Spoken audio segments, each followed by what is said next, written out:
So we're learning this the Hechaltzu, and I will review chapter 22 since you weren't here and Yoni was here a little bit, so we'll go over it again. Chapter 23.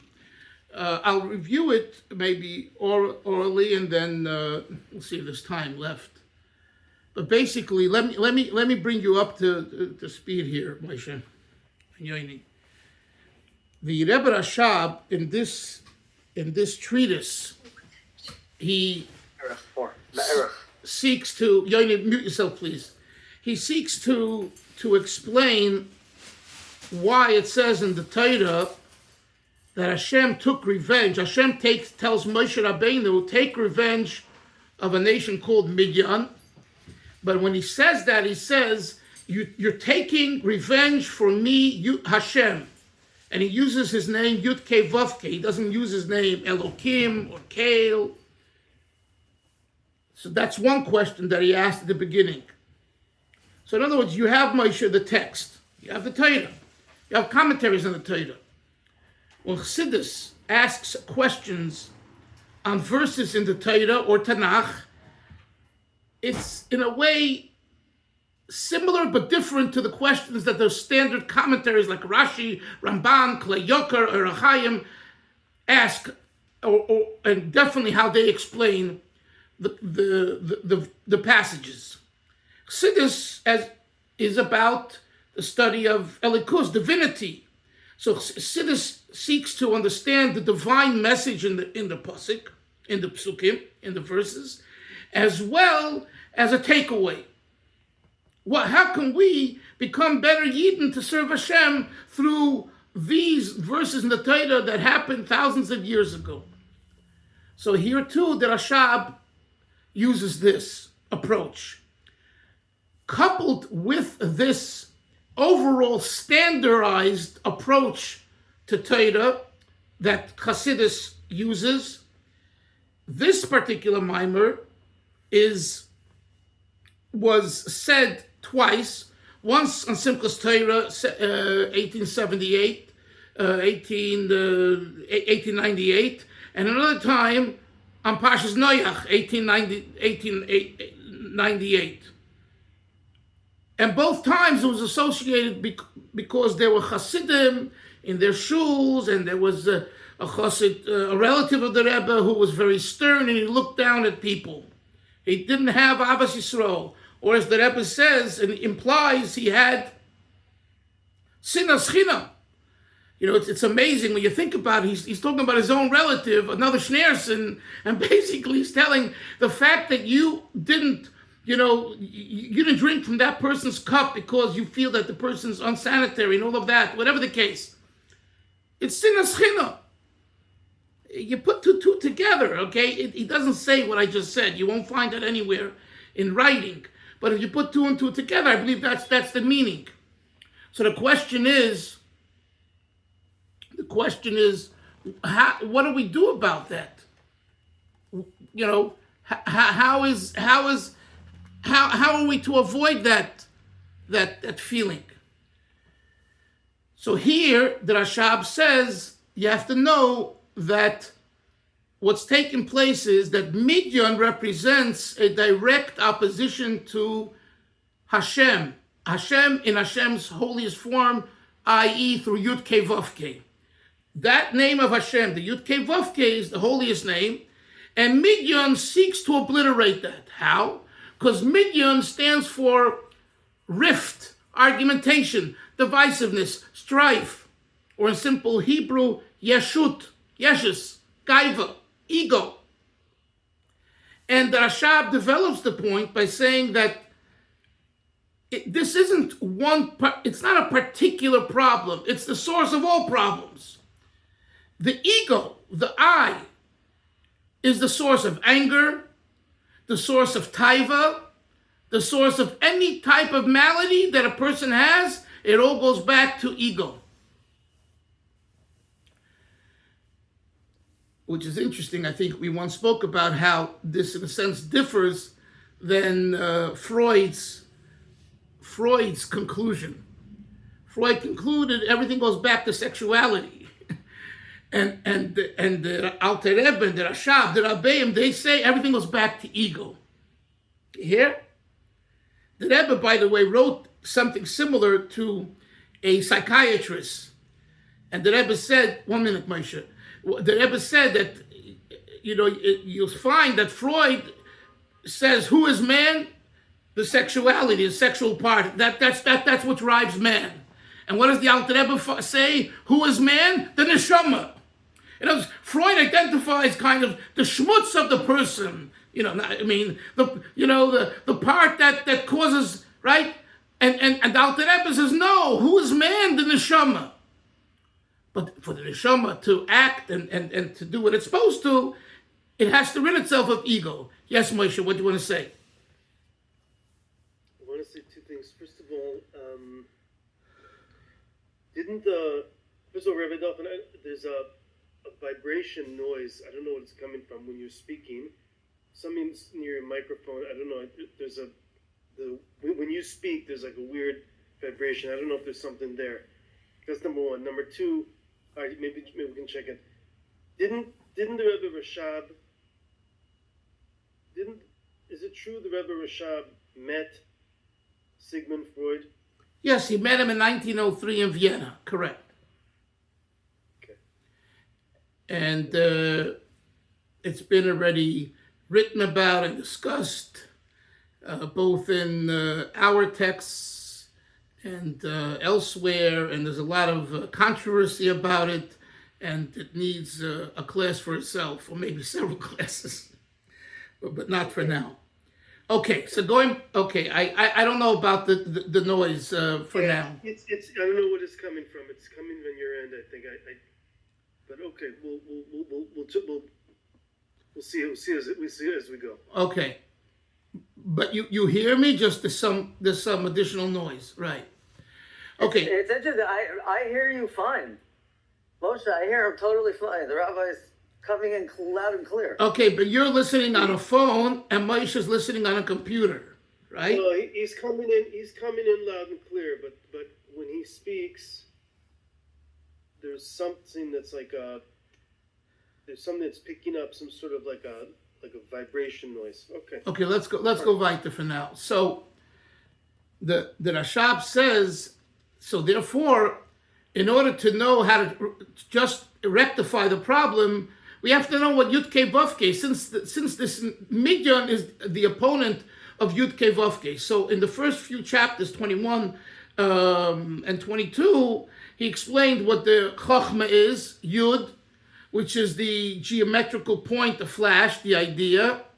And in chapter 23, he's going to now explain how there's another aspect of Chochmah, the second idea of Chochmah, and this idea of Chochmah lends itself to the emergence of Bina.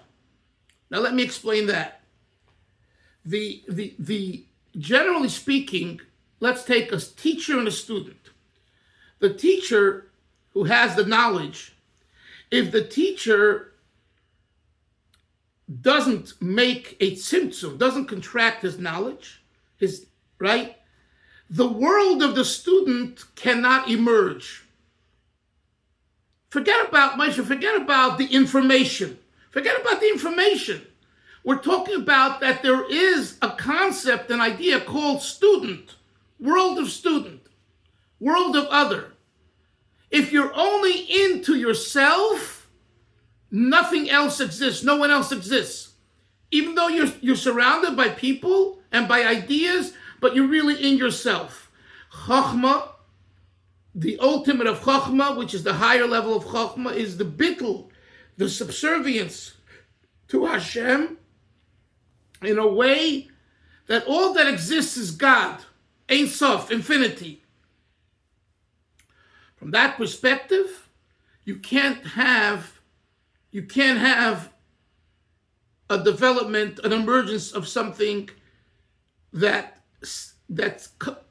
outside of the inside, outside of the essence. So what does the teacher have to do? He needs to contract his infinitum, right? And in his mind, still in his mind, he has to make room for the possibility of a student, of a world of a student. But it's all in his mind. It's not yet, I can show you equations and particulars and details. No, I'm not there yet. Right? Simply speaking, a person has to say, I'm not the center of the universe. There are others that also exist in the universe. Hashem, God, made the universe not only with I and me, and I'm the center of attraction, but I'm only part of it, and there's a whole other part. That, the Rashab says in this chapter 23, is the second aspect of the Yud. And Moshe, if you have the text that we're using, it might be on page 196 of yours. Do you see there's a diagram beneath the lines of the Yud, and you're a cipher? I spoke about it yesterday. If you weren't here, I'll speak about it again. Do you see the Yud in the diagram or not?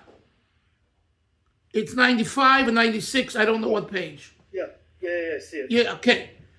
Well, the Rashab says, and says in Kabbalah, but there's the upper part, the coats, right? We call that the coats of the Yud, Moshe? Correct me, because you're the cipher. Actually, it's actually the coats is the lower left part. The tag is the tag. I'm sorry. Yeah. Okay. So he says the tag is going up. Moshe, I want you to concentrate, because one day you might make a piece of art based on that. Well, our discussion now. The tag is going up. Why is the tag going up? Because that's the higher level of Chachma. It's like higher and higher. It's going to its source. So we have the body of the Yud, we have the tag, and we have the coats. Now he says, look at the coats. The coats is not only a tip at the bottom, but it's curved towards the left. Why? Because what's the next letter, Moshe, to the Yud in the Shem Hashem? The Hey, Yud Kei Vav Kei. So the little coats isn't curved to the right or even straight, but it points towards the left, towards the Hey, meaning from here there's the emergence of Hey, which is Bina, which is the plateau of development and understanding. That's analogous, Moshe, to the teacher who in his mind, remember, we're still in the Yud. This is part of a Yud. The coats is not part of the Hey. The coats is part of the Yud. So within the Yud, within this geometric flash, within the teacher's mind, there's that part of the mind that looks to go away from student, and then there's that part of the mind that says, I want student. I want communication. I don't know how to communicate yet because I'm still in the Yud, which is a flash. It's an idea. I don't know what the details are, but I know one thing, that it is proper for there to be a student, a development, i.e. Hey, i.e. Bina. Moshe, any questions on this? I want to make sure you got what I just said, that you understood what I said. That's why the tag is straight up, kind of, and the koitz is curved to the left. That's what he says in this chapter over here. Then there could be the Hey. And this is what he says towards the end of the chapter, 2 pages later. He quotes the Sefer Yetzirah, the book of creation, which is attributed to Avram Avinu. Avram authored the book of creation. It says there, Haven b'chochma v'hakam b'bina. Comprehend with wisdom and intellectualize with comprehension. And the Rashab asks the question, Hakam Moshe is what? Chochma, Yoni. Bina is Bina. So it should say like this, Hakam b'chochma, use the wisdom, use that part of the brain called Chochma for Hakam. That's a tzivui. be wise with chokhmah and be understanding with bina. It doesn't say that. It says it mixes the two. Hakam bebina, haven from the word bina bechokhmah, v'hakam bebina. That's what he asks at the end of the chapter. And he says briefly that this shows that there is a relationship between the two. And he says this relationship between the two can only be because of the coats of the Yud. If not for the coats of the Yud, there would be no relationship and association between the plateau of Chokhmah and the plateau of Bina. In our example, the Rav, the teacher, is in his world, and the student in his world, they cannot communicate with each other. And this is what happens many times, both in lectures and in real life and in parenting and in all kinds of relationships, where we have two people, but they're in two different domains, and there's no communication, there's a breakdown, because there isn't the intermediary that puts the two together. What would be the intermediary? The little kites of the Yud. That, in other words, who needs to make the emergence of Bina be possible, the emergence of the world of the student possible? The teacher, the Yud. The Yud has to find within itself that it becomes stronger and better if there's a Bina, if there's a recipient. That's what he says.